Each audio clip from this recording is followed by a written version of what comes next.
possible. Exactly.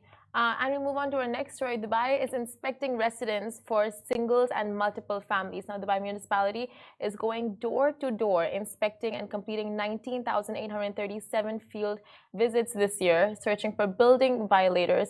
Now, if you live in Dubai, then you might have heard your landlord say something about the building as being a family-friendly building. So, long-time residents would know that basically that means that they're not allowed, that the buildings are not allowed bachelors and other people to reside there. And another rule in some residents is that multiple families are also not allowed to live together in one home intended for one family. So, following this information, Dubai municipality is now cracking down on violators. The municipality conducted 19,837 field visits this year alone, which is huge, paying visits every morning and evening. And as a result of this move, many of the residents have started to follow the rules and regulations in the emirate, the municipality stated.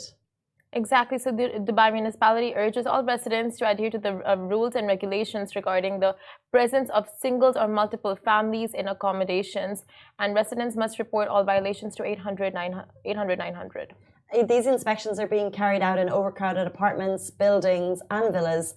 And they are monitoring violations related to the total number of occupants and legal partitions and other modifications made by occupants. So, is this connected to the last story? It seems like it potentially could be. They're basically trying to regulate the number of people in apartments to be aware of it so you don't have kind of over occupancy in hotel or in buildings. They'll know exactly the number of people because potentially in an apartment you're only permitted a certain number of people. So they're making sure they know exactly how many people there aren't, two families in one apartment and so on. Exactly. Like I've been reading the comments on such posts and people do have very, I think, varied opinions on this. Like one side is like, okay, it's about time because there are bachelors living, like multiple bachelors living in one apartment in a family building can get very disruptive, like in terms of noise, in terms of people coming in and out, fights, and like so many things can go wrong. And on the other hand, people are just like, you know, the disparity between salaries and rent. How are people supposed to make a day, you know, live a day-to-day life when, you know, they're not able to pay rent and this is their only solution? So you see both the points here, and it is a difficult situation for the government. Like you know, like as if we were in the government, you wouldn't really know how to go about this, right? 100%. Like there's two sides to every story, and how you explain it there is perfectly sums it up. But I think just from the government side, regulation and making sure that kind of like, you know, standards within the building. So whatever the building is, you know, they have allotted an apartment to a certain number of people. Yeah, the apartment should not have more than that number of people. And if the rent in that specific building costs X amount, there's another building that may be a little bit more affordable, maybe in a different area. I don't know.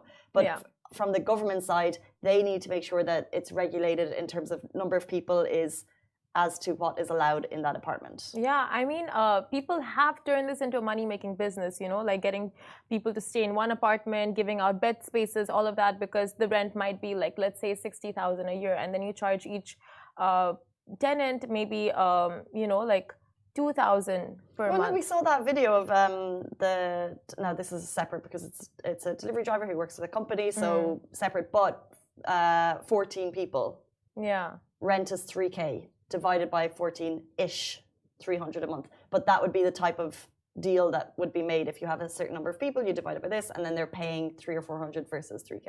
Yeah, I mean, if it's not a money-making business for certain landlords, like, fine. But I mean, I understand both the points. Like, you know, when you really need to save on rent and, you know, save on your expenses, and then you just rent a bed space, but then at the same time it gets crowded, and so many things can go wrong when an apartment is really crowded, like for the building, for yourself, for your neighbors, like, and that too during COVID.